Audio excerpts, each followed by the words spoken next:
Managing and caring the self. Metacognition.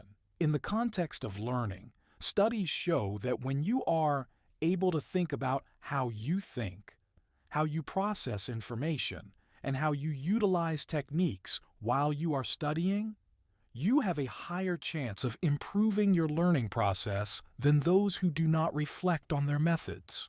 The PDF file of this lecture is in description below. Metacognition. It is commonly defined as thinking about thinking. It is the awareness of the scope and limitations of your current knowledge and skills.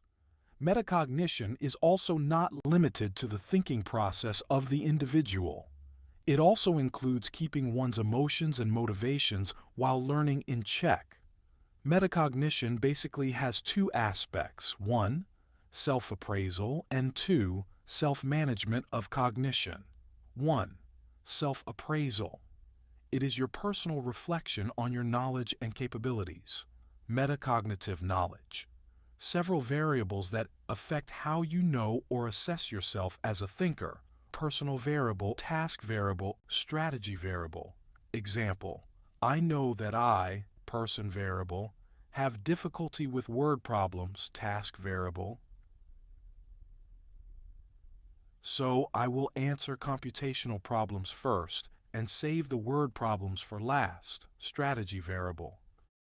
2. Self-management.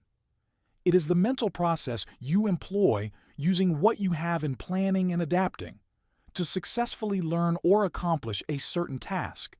Skills that can help you exercise your metacognition, knowing your limits. One cannot really make any significant advancement in using metacognitive skills without having an honest and accurate evaluation of what you know and what you do not know. Modifying your approach. It begins with recognition that your strategy is not appropriate with the task, and/or that you do not comprehend the learning experience successfully. Skimming. This is basically browsing over a material and keeping an eye on keywords, phrases, or sentences. Rehearsing. This is not just about repeatedly talking, writing, and/or doing what you have learned, but also trying to make a personal interpretation or summary of the learning experience. Self-test. As the name implies, this is trying to test your comprehension of your learning experience or the skills you have acquired during learning. 4 types of metacognitive learners. 1. Tacit learners. Definition. They are not aware of their own metacognitive processes, but they know their level of knowledge. Example: a student takes a math test, finishes quickly, and says, "I'm just not good at math." They don't think about what study strategies they used or how they could improve. They simply accept their current ability without reflection. 2. Aware learners. Definition. They know some strategies but don't actively plan when or how to use them. Example: a student knows that highlighting important text can help in studying. However, they highlight almost everything in the book without planning or selecting what's actually important. They are aware but not strategic. 3. Strategic learners. Definition.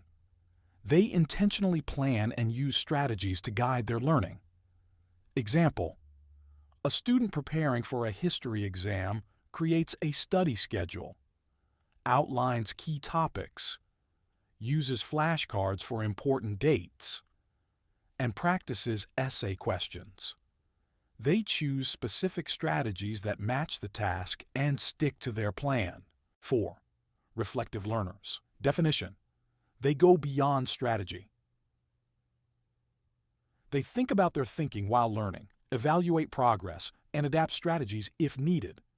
Example: a student starts studying with flashcards but notices they aren't retaining enough details. They pause, reflect, and switch to summarizing the chapter in their own words. Later, they self-test and adjust again. They learn how they learn best by reflecting and adapting in real time. Tips: make an outline of the things you want to learn, the things you are reading or doing, and/or the things you remember. Break down the task in smaller and more manageable details. Integrate variation in your schedule and learning experience. Try to incubate your ideas. Revise, summarize, and take down notes. Then reread them to help you minimize cramming in the last minute, especially when you have a weakness in memorizing facts and data. Engage in what you have learned.